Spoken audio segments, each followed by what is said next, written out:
It's early in the morning, very early in the morning, and I've just been sworn at by one of the roebucks here at High Ash Farm. There's a bumblebee as well, although it's still cool and chilly. 1st of April tomorrow, and it's Queen Bumblebee, and she's just going round in the leaf litter, sounding it out, bumbling about. Roebuck one side of me, and Queen Bumblebee, so buff-tailed bumblebee, looking for somewhere to start her new nest. I've come down to this area of woodland because it's a special time of year.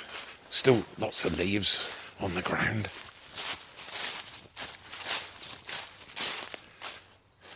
It's been dry for the last few days, which is a big help out on the farm. Rats allowed to be with me this morning. The general impression on the ground layer was brown a couple of weeks ago with all the leaf litter there, and it's suddenly changed and it's verdant green now with millions of bluebells and a scattering of early purple orchid coming through. Just listening, the dawn course is finished, but Jackdaw's busy searching out for holes above my head in the old trees, coming up to what looks like a moonscape in front of me. And last few nights I've been putting my trail camera down here. It's a badger set with 2 badger sets at High Ash Farm. And this time of the year, they're really busy. The sows, that's the female badgers, give birth about now, or a little bit earlier. And I'm just walking down this steep hill. It's gravel soil, and there's enormous mounds all the way around me. Some of them with 30, 40, 50 tons of soil outside each of the holes. Just an amazing sight, and so much activity. The ground is pretty well bare all the way around the set. Odd snowdrops just finished flowering, peeked their heads through. Jackdaws going over my head. Enormous Scots pine trees, sweet chestnut trees all around me coming into leaf. And just walking down into the set. This particular set has over 50 entrances in it, and outside, nests coming up to one of the first holes. They're pretty big. I could almost crawl into the holes myself. Around the entrance holes are piles of leaves, some hay that's been brought here by the sow badger, that's the female, and the boars, the males, have been evicted from the set, and they've set up, so to speak, about 200 yards away in some old fox earths that are behind me. So they're not allowed to be here, and something amazing has happened with 2 of the sows have given birth. There's over 15 badgers here which I've recorded. They've all got slightly different patterns on them so you can identify them, and 2 of the sows have given birth to cubs. I don't know how many cubs, but the signs are all there. The sows come out of the hole just after dusk and take bedding down. They spend most of the time down with the cubs to start with before they go out and feed. And so the cubs have company most of the time, and they're suckled. And when they're about 5 to 6 weeks old, that's when the cameras really come into their own. And you can see wonderful footage of young badger cubs. And Rat's just exploring round. He knows now, this time of the year, not to go down the badger set. He's learnt his lesson in the past. When I haven't been watching him carefully, he's come back with a rather bloodied nose, because sow badgers with cubs are formidable at guarding their set. So last night, and I've checked the camera already. I got a wonderful video of one of the sow badgers just coming out of the set hole, which is in front of me, and having a sniff round, then turning round and going back in. But before she went back down, she's only just given birth. She must have been giving off some rather nice perfume for the local fox. So she goes back almost down into the set, and remember it's pitch dark and the camera has illuminated the scene for us, and the fox comes up and very delicately sniffs her bottom. That is a dangerous thing to do. So because the video only lasts a few seconds, it's just one of those moments that you can capture, and obviously the fox would be very interested in the smell of another mammal giving birth, but there was no fisticuffs, and so that's good. So just walking across the top of the set now.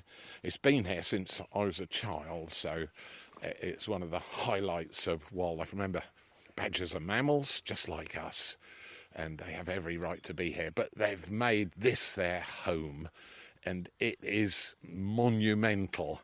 There are hundreds and hundreds of metres of tunnels. It's like a labyrinth underneath me, and you can judge how much has been removed in terms of tons of soil by the huge piles that are here. And keep this bit private, and there's always cameras here for the safety of the badgers. If anything, anybody comes here, and occasionally I get woken up at night by a roe deer, such as we heard when I started this recording, but occasionally you get a false alarm, but I can get down here pretty quickly if somebody comes down here with not good intentions, because they're protected species here at the farm, and it's just wonderful. I can hear a nuthatch singing way in the background. Early plane going over the top, and Rat's being very well behaved. He's sitting down quite close to me. So there we are, early signs of spring. Badger cubs and the foxes will be giving birth if they haven't already done so as well. So all the mammals are busy giving birth and having mated perhaps last autumn. So wonderful time of year.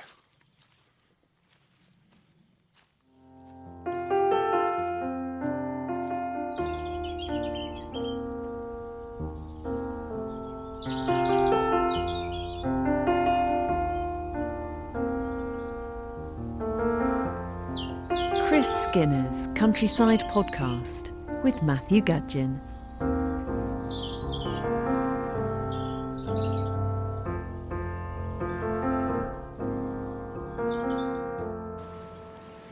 Well, we're off the farm today for Chris Skinner's Countryside Podcast. We're having an away day, I think is the correct term here, and we've only gone a few miles, haven't we? Yes, 15 minutes by car from High Ash Farm, and we've just arrived at somewhere where I spent a great deal of my childhood. It's at Wheatfen Nature Reserve. It was the home of Ted Ellis, and Ted worked on High Ash Farm when he was a youngster in about the 1950s, and got to know my father quite well. He was into archaeology back then.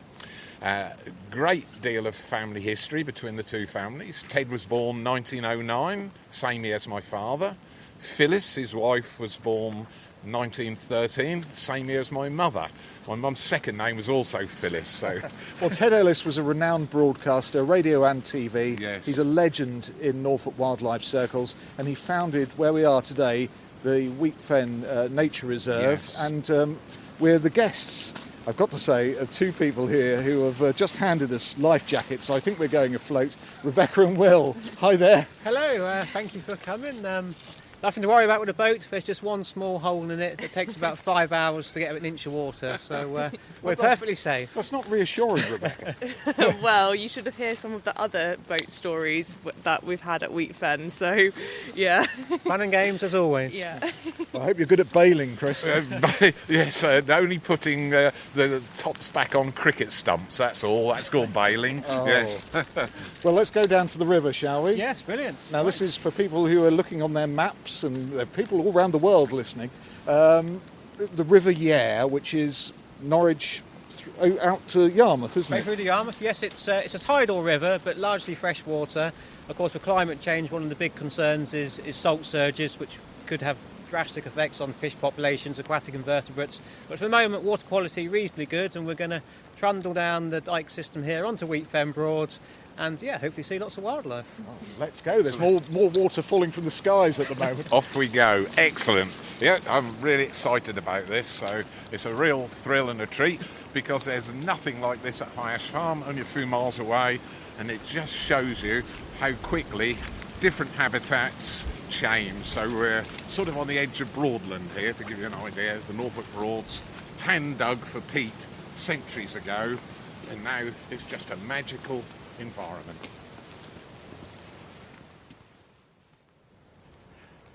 Well, we're on a walkway here, Chris, and there's the pontoon that we're going to get aboard shortly, and there's a sort of classic Broadland scene here, reed bed. Yes, there's reed beds here. I love to look in the distance at the woodland as well, which, given half a chance, would cover this old reed bed. That's called Alder Carr.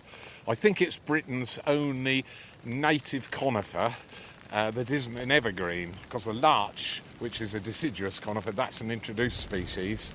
But alder produces cones, and it's a terrific favourite for birds like redpoll and siskin as well, eat the seeds. And if they don't get eaten, they blow out into these reed beds. And that's what conservation is all about, which happens here at Wheatfen, to kind of stop the alder carr taking it all over. But that's all really the natural succession of wetland habitats. So, Rebecca, some management is needed, isn't it, to make wildlife thrive? Yeah, 100%. I mean, if we didn't manage this site, as Chris said, it wouldn't be the reed bed. We wouldn't have our swallowtails, we wouldn't have our sedge warblers, we wouldn't have all of the habitats that we currently have now. It would be either alder carr or, in some cases on our reserve, willow carr. So, yeah. Well, I can see some bird life already on this very wet and overcast day, but we're next to one of the dikes here which leads to the river, and Will, I presume this is our transport here.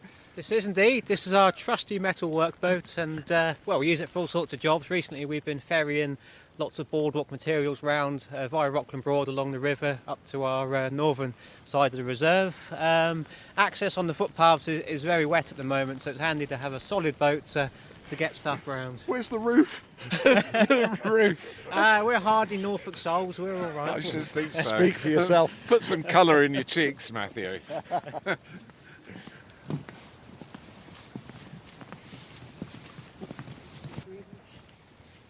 right, here's our sturdy vessel. We've got oars just We've in got case. oars, We're right, safe if the excellent, engine yes. fails. Yes. So it's swim or drown, yes. You come from a seafaring family, though, don't you, I Chris? do. I've got Horatio Nelson, believe it or not, Norfolk's sort of wizard man, if you like, for sailing, and he's a distant relation, and it comes down from my mum's side. So, yeah, so a bit of history. So as soon as I'm on a boat, I'm over the side, calling for my best friends, probably. Rebecca's on board now, and I think it's your turn, Chris. Right, in we go. Find your head on the bar. In goes Chris, and I'll duck under the bar here and onto the pontoon, and here we are on board. There's a little outboard motor and a couple of paddles as well, Chris. Ramming speed. And look at the dike, Matthew. It's dead straight ahead of us, obviously man-made, and the reeds sort of bending over the water, and it's typical Broadland scene. And this is, I think, how you should be seeing it. With the rain, it kind of typifies what was Ted Ellis's home, and so he's be quite used to this. So He was quite a visionary, really, and someone who was so keen on conservation years before it was fashionable. absolutely, he is one of those people that inspired so many others. I'm one of those people, which is why I do the podcast today. And lots of other people were inspired equally, and it was the place to go on a Saturday morning. The local press, the Eastern Daily Press, had a little column done by Ted. Phyllis used to read it down the phone to Mr. Saltmarsh at the Eastern Daily Press office, and she would read Ted's diction for the week down there, and it would appear on the Saturday morning down Nature's Byways with EAE, and it was the place I always went to first in the Saturday paper. There we are. Well, Ted Ellis had the vision of this piece of property next to the river and restoring it, really, didn't he? Yes. Which was the name of his particular Yes. aim and ambition. It seems counterintuitive to be cutting down willow and alder in order to maintain the reed beds, but then you've got the diversity of species which Rebecca has told us about, and just congratulations to him and to the team which mainly volunteers looked after this setup. Fantastic. Right, I think we're ready to go, are we? Yeah, I'm just going to show you. Just here is the first cuckoo flower, nearly open. Oh, With yes. climate change, it is slightly earlier. It's meant to coincide with the arrival of the cuckoo, the bird itself. Yes. And Meadow Sweet, just on the Bit corner. of meadow sweet and valerian, all grown out of that little island from the jetty, like a little ecosystem. Oh, lovely. It's also the food plant for the orange tip butterfly, the cuckoo flower. So we'll be Yes. seeing little orange orbs on there within a few weeks. Yep, garlic mustard as well Yep. is the other food plant. Brilliant. That's even before we get moving, so there's just know how to look and where to look. And yes, come on, let's go.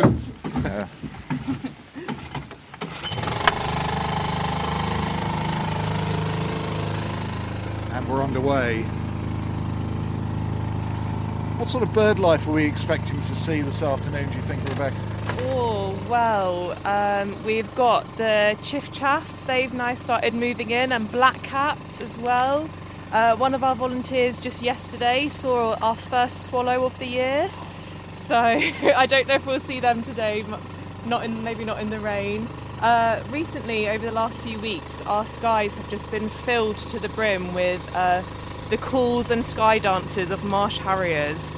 So we've been able to watch those, me and Will, as we've been sorting out all of our dredging work that has happened this winter. And the marsh harriers will hunt low over this land.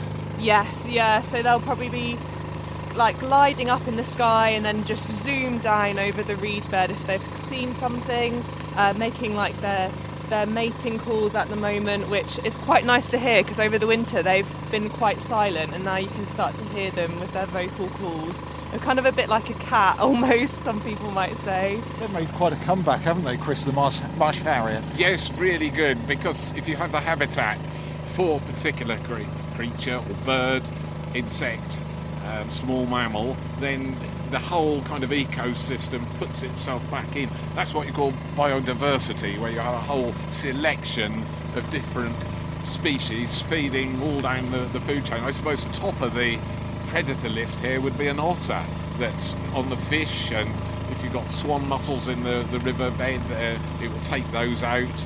And obviously the avian predators, things like the marsh harrier, occasionally sparrowhawks, I suppose, Rebecca, come through. Definitely in the woodland. Quite often you can see them in the woodland near we don't have feeders at the moment, but in the past around some feeders they kind of like sit and hide and wait and then zoom out. So yeah, definitely in the woods for sure we'll have the sparrowhawk.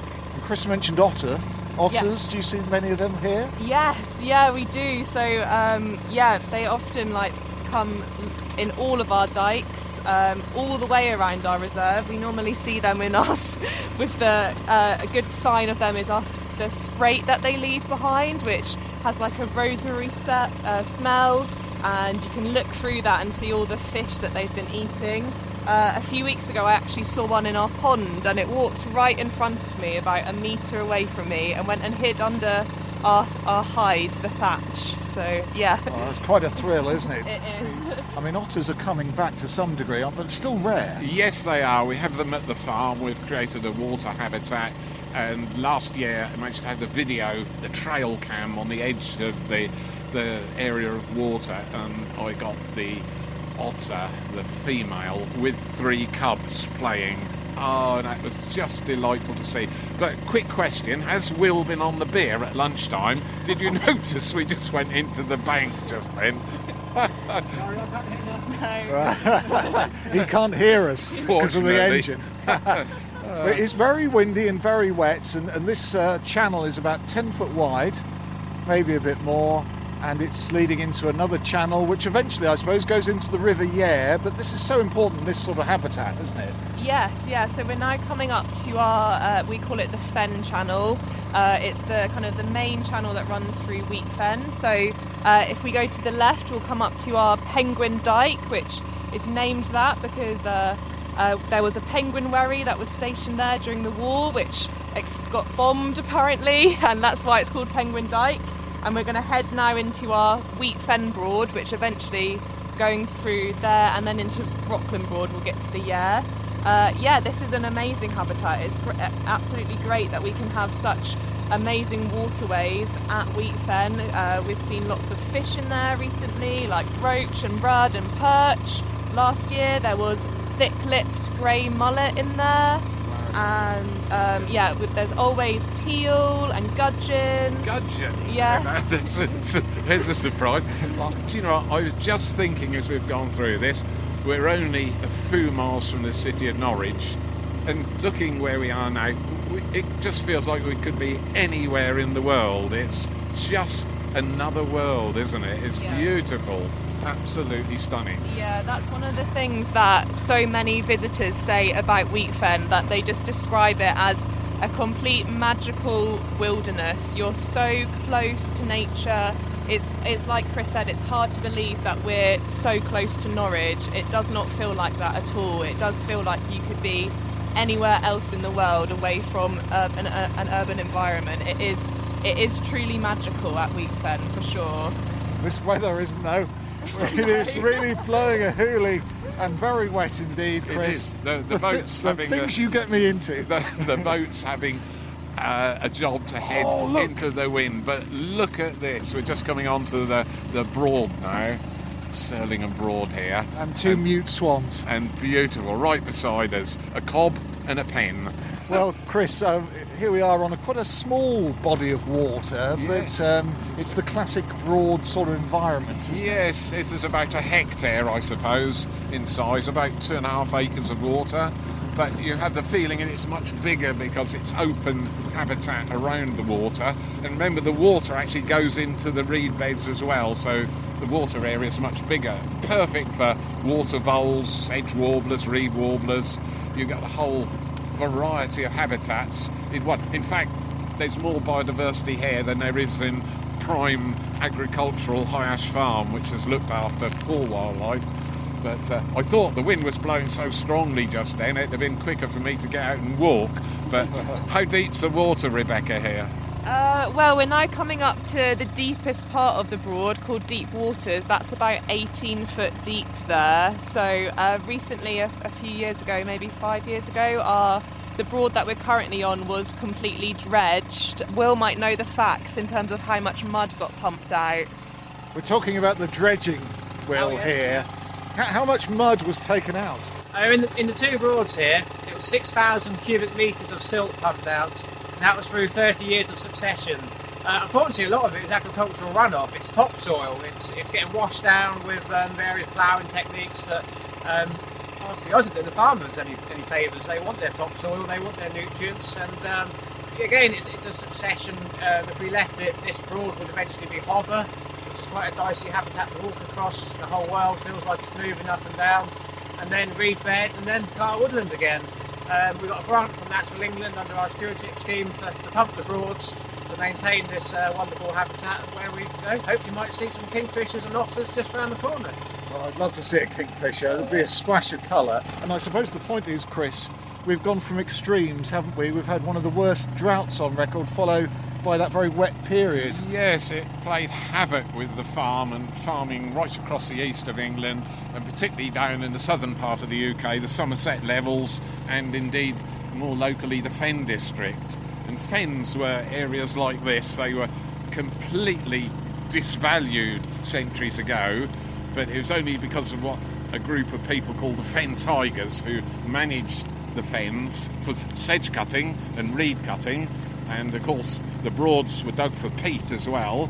But when all this dies down, Matthew, each year, it forms a kind of muddy layer. It's shallow to start with, and then the water, the soil level, if you like, just builds up gradually, and you lose the whole open water areas, which are fantastic for some of our birds which spend their life in or near the water, and that'd be kingfishers and birds like that.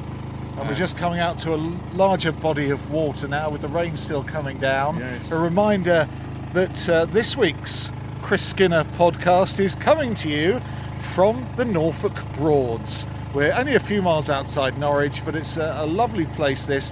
It's the Wheat Fen Nature Reserve, with so much bird life, insect life, and other species as well, wildflowers to enjoy. And we'll give you details about how you can visit here a little bit later on. But let's carry on with our journey.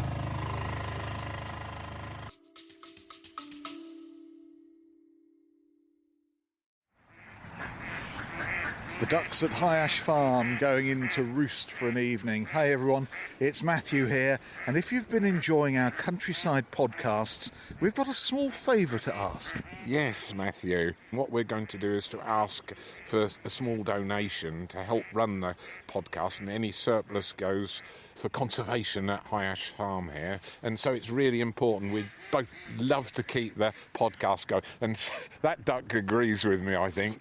Well, it's straightforward to donate. You can make a one-off donation or set up a small monthly contribution, and the address is highashfarm.com/podcast. We're hugely grateful for any support. It means we can keep sharing the stories of the countryside, which I love doing each week, but it's that small amount of costs we need to cover. So thank you very much in advance.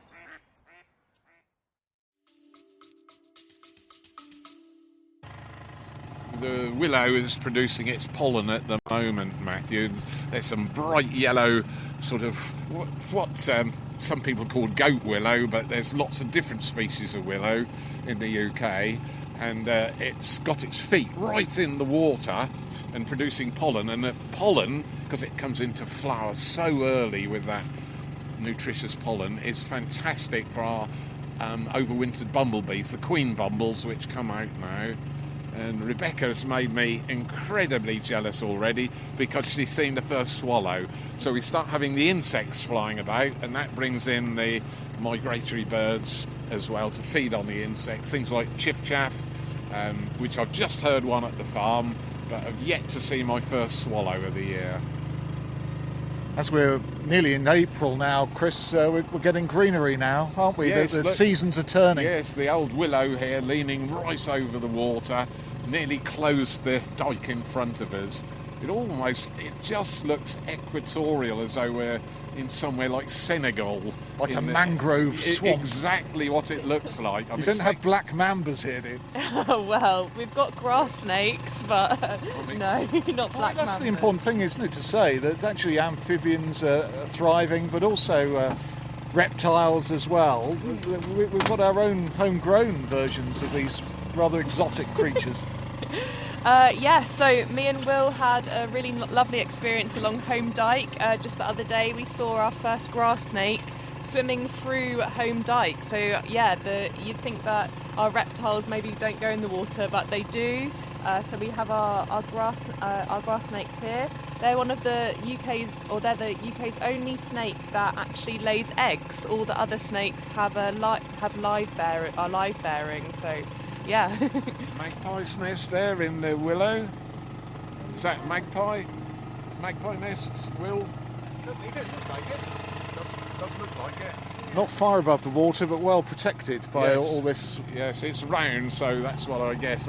They're guilty because they build like all crow species, build a flat nest, but magpies put a dome over the top of it to protect their eggs. Very clever.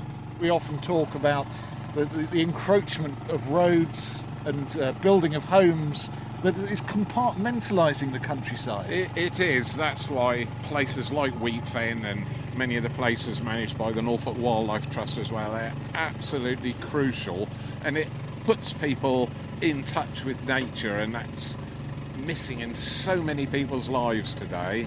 And already since we've been here, my mood has completely changed. I feel very relaxed. I feel it's like a second home, and yet it's something that most people have never seen. So that's why it's important to save these places, because they do alter without management.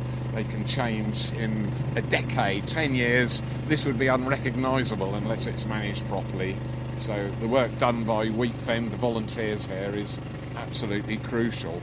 But it's just another world, and it's only, as I said, minutes from the city. But all joking aside, apart from the weather, this is a real privilege seeing this today, because it's not really accessible, and it wouldn't be practical for lots of people to come here and see it from the water. So what we're seeing here today is a very secluded spot, isn't it? Yes, yeah, this is. I mean, I've never actually been round here, and I've been working here for 6 months. So yeah, very lucky that we're coming around this part of the reserve. And the reeds are all growing out of the channel here, so we're coming through this here, and yes, the seeds off the reeds are an important food as well for the reed buntings. There's lesser bulrush here, or reed mace growing out of the water. And Matthew, we've almost come to a stop because we've got reeds under the boat. I think it's Rebecca's going to get an oar, and I'm going to pick an oar up this side. So we hope we'll get out for the weekend. Oh, we're away now.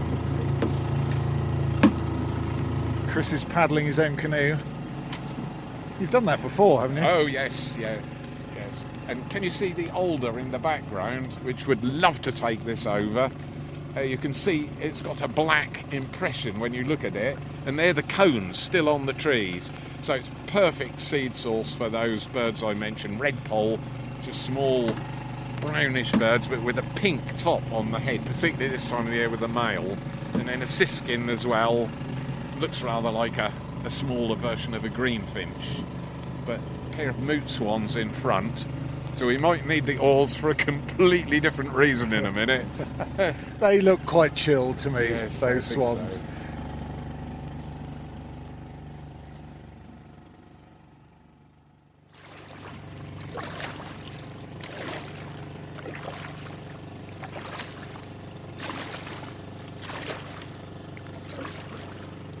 Chris, the kingfisher, and really the name says it all, they're expert fishermen, aren't they? Yes, and Ted, in his journals and his writings that he did from about the age of 10, kingfisher often featured in those, and he brought them to light in a really special way, just recording that instant flash that you get as it goes down the river, sometimes with a minnow going back to feed a female on the nest, but generally they quickly dive into the water on a waterside perch, into the water, and come up with a minnow, or dare I say a small gudgeon, and they swallow it head first. So just fantastic to see.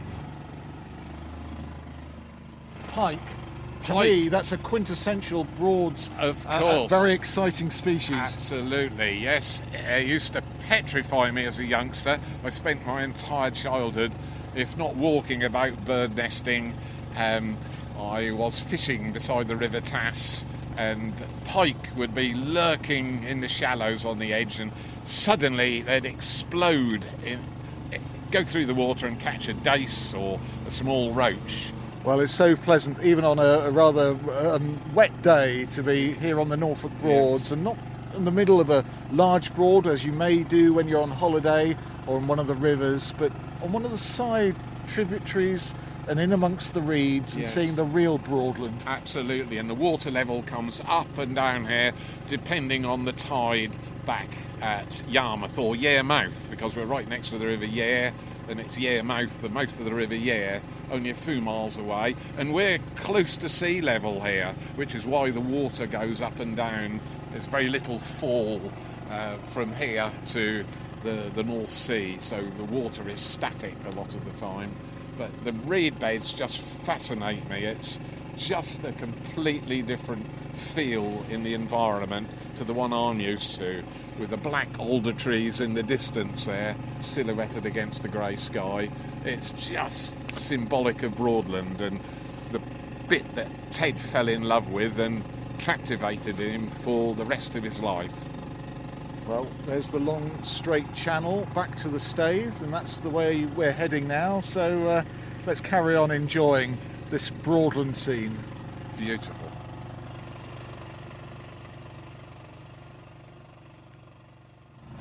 Just gone past a clearing in the reeds here, Chris, and that's an important part of the management, isn't it? Absolutely. Of course, it was all done as part of people's living years ago. Many of the houses around the Broadland area are thatched. In fact, some of Norfolk's churches are thatched as well, and they would use these species of reed cut much earlier in the year after they'd finished growing. For them, this year's growth is coming through, and having clear patches like that is perfect for small mammals, and it also allows a fresh crop of reed to come through, because people earned their living from it years ago, centuries ago. It was so important. And then earlier than that, of course, peat would have gone into Norwich to burning on the fires over winter. It was dug out in July and August. How you could do that now with the water level this high, I don't know, in the Broads. So they must have dried out in the summer months. Then it was stored and dried and sold as fuel, and that's what kept these marshmen, who Ted loved. He said he learnt as much from the marshmen and the people that worked and the cattle herders that he did from going into university and talking to the big boffins, he called them. And there was dear old Eric Edwards, wasn't there, over Yes. at Howe Hill, and there's a chap, Wally, who's down at Chedgrove, that sort of way, I think. Yes. They were fantastic people. They worked with the seasons, and their knowledge was incredible, and it was founded on hard work and observation, and that's what Ted Ellis loved.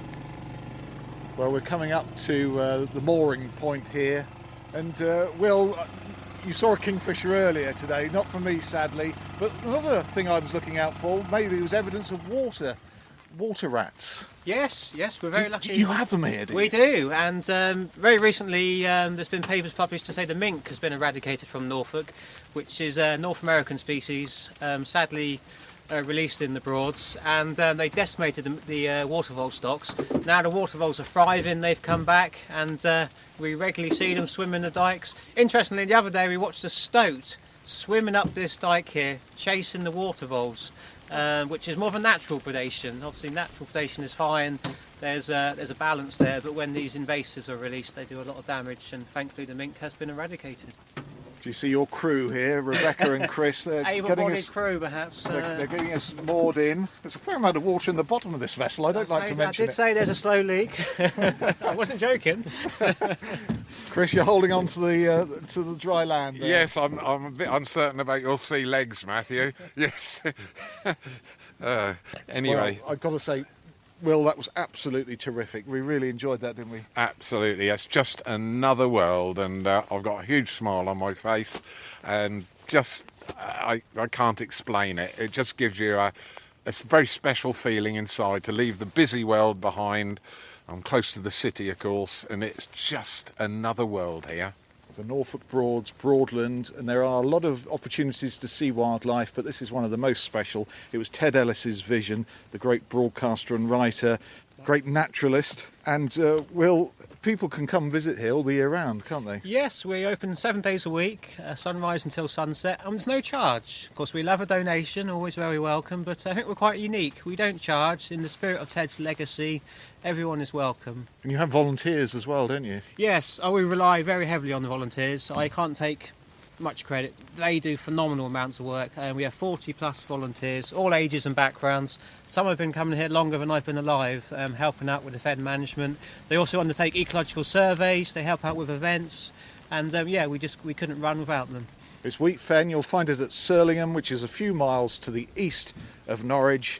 And Chris, how am I going to get out of this thing? Well, I think you could become a volunteer, Matthew. I've heard you're ace with a scythe, So I can't even operate my lawnmower, let alone a scythe.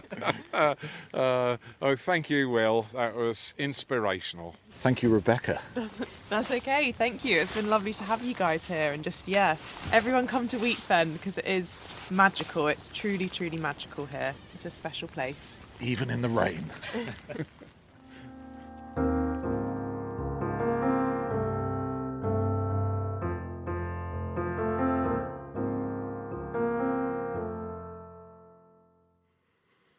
Right, we're into this week's bumper post bag. Goodness me, have we got some question shards? Matthew's had to leave us temporarily. He's got wet trousers, but we won't go to...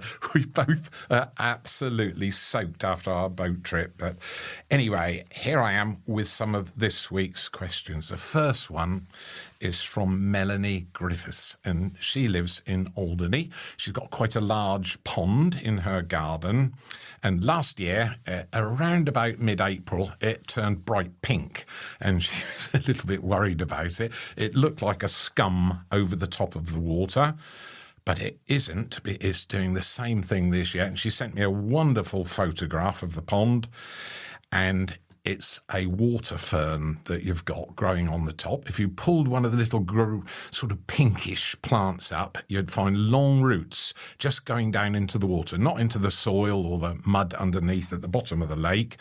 And it's called Azuola folliculades. But fortunately for us, it's got a common name. It's called flamingo weed.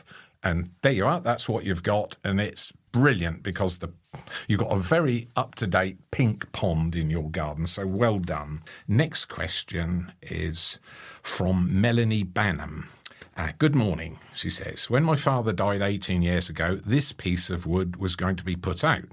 I saved it because I wanted to know what it was used for. I was just wondering if Oracle Chris, I've been called other things, I can promise you, might know. I love the podcast and have my Sunday breakfast with Chris and Matthew every week. Thank you.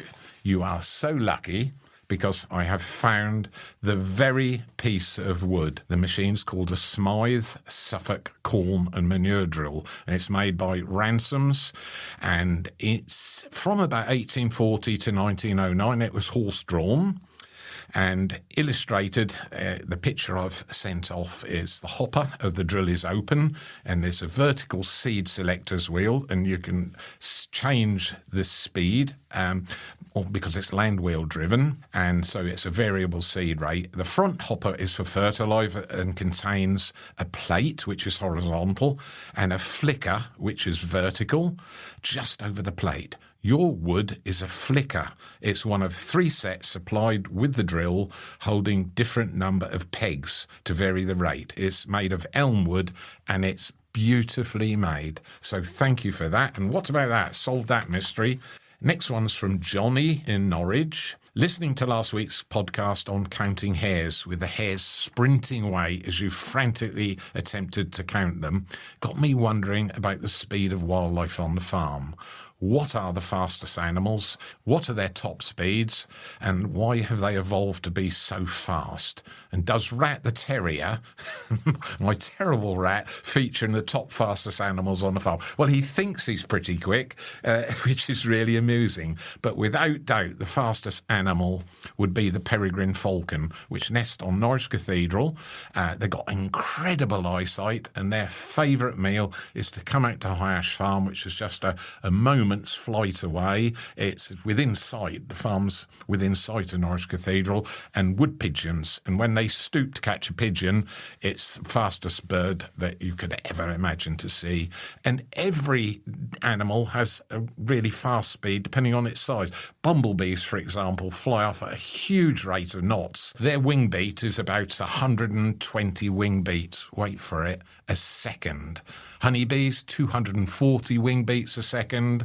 Just unbelievable. The speed that which some of the creatures that live in nature use to get about, or in their wing speeds, for instance. And there's even a species of gnat which is absolutely incredible. I've recorded it, and they land on leaves and they start drumming and they create a vibration, and it's just over 1,000 wing beats a second, and they're probably the fastest. And of course we talked about the hares sprinting away, and hares can go up to about 35 miles an hour, but generally they do that because they have to get away with predators, and really the only predator for hares once they're adults are humans, really. So there we are. And Rat would love to be in this list, but he hasn't qualified.